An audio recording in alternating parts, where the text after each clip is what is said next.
Luke 14 verses 25 to 35. Large crowds were traveling with Jesus, and turning to them he said, "If anyone comes to me and does not hate father and mother, wife and children, brothers and sisters, yes, even their own life, such a person cannot be my disciple. And whoever does not carry their cross and follow me cannot be my disciple.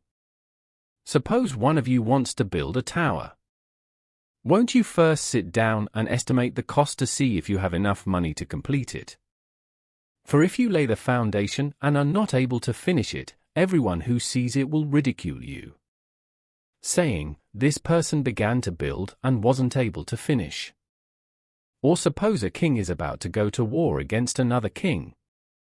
Won't he first sit down and consider whether he is able with 10,000 men to oppose the one coming against him with 20,000? If he is not able, he will send a delegation while the other is still a long way off and will ask for terms of peace. In the same way, those of you who do not give up everything you have cannot be my disciples. Salt is good, but if it loses its saltiness, how can it be made salty again? It is fit neither for the soil nor for the manure pile, it is thrown out. Whoever has ears to hear, let them hear." Genesis 26. Now there was a famine in the land, besides the previous famine in Abraham's time, and Isaac went to Abimelech king of the Philistines in Gerar. The Lord appeared to Isaac and said, "Do not go down to Egypt, live in the land where I tell you to live. Stay in this land for a while, and I will be with you and will bless you. For to you and your descendants I will give all these lands, and will confirm the oath I swore to your father Abraham. I will make your descendants as numerous as the stars in the sky, and will give them all these lands, and through your offspring, all nations on earth will be blessed. Because Abraham obeyed me and did everything I required of him, keeping my commands, my decrees, and my instructions." So Isaac stayed in Gerar. When the men of that place asked him about his wife, he said, "She is my sister," because he was afraid to say, "She is my wife." He thought, "The men of this place might kill me on account of Rebekah, because she is beautiful." When Isaac had been there a long time, Abimelech king of the Philistines looked down from a window and saw Isaac caressing his wife Rebekah. So Abimelech summoned Isaac and said, "She is really your wife. Why did you say, 'She is my sister'?" Isaac answered him, "Because I thought I might lose my life on account of her." Then Abimelech said, "What is this you have done to us?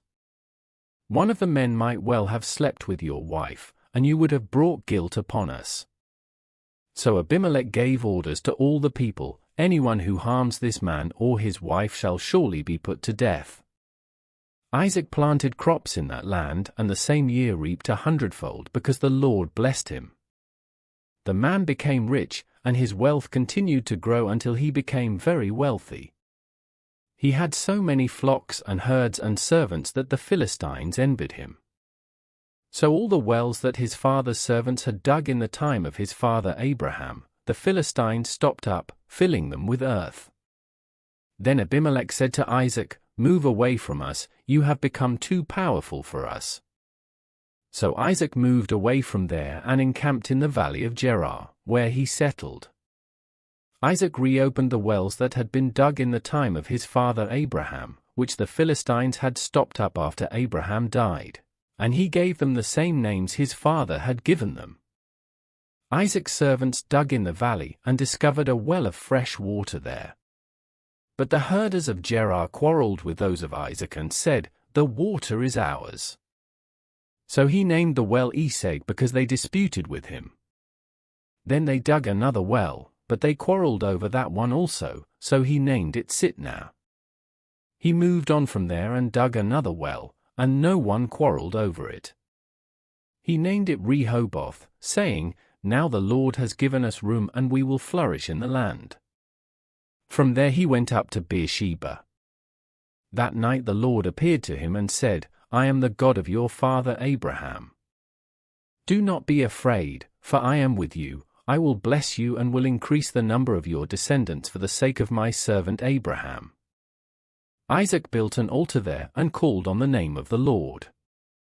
There he pitched his tent, and there his servants dug a well. Meanwhile, Abimelech had come to him from Gerar, with Ahuzzath his personal adviser, and Phicol the commander of his forces. Isaac asked them, "Why have you come to me since you were hostile to me and sent me away?" They answered, "We saw clearly that the Lord was with you, so we said, there ought to be a sworn agreement between us and you. Let us make a treaty with you, that you will do us no harm, just as we did not harm you, but always treated you well and sent you away peacefully. And now you are blessed by the Lord." Isaac then made a feast for them, and they ate and drank. Early the next morning the men swore an oath to each other. Then Isaac sent them on their way, and they went away peacefully. That day Isaac's servants came and told him about the well they had dug. They said, "We've found water." He called it Shiva, and to this day the name of the town has been Beersheba. When Esau was 40 years old, he married Judith daughter of Beeri the Hittite, and also Basemath daughter of Elon the Hittite. They were a source of grief to Isaac and Rebekah. Psalms 19. The heavens declare the glory of God, the skies proclaim the work of his hands. Day after day they pour forth speech, night after night they reveal knowledge. They have no speech, they use no words, no sound is heard from them.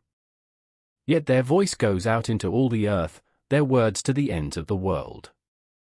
In the heavens, God has pitched a tent for the sun.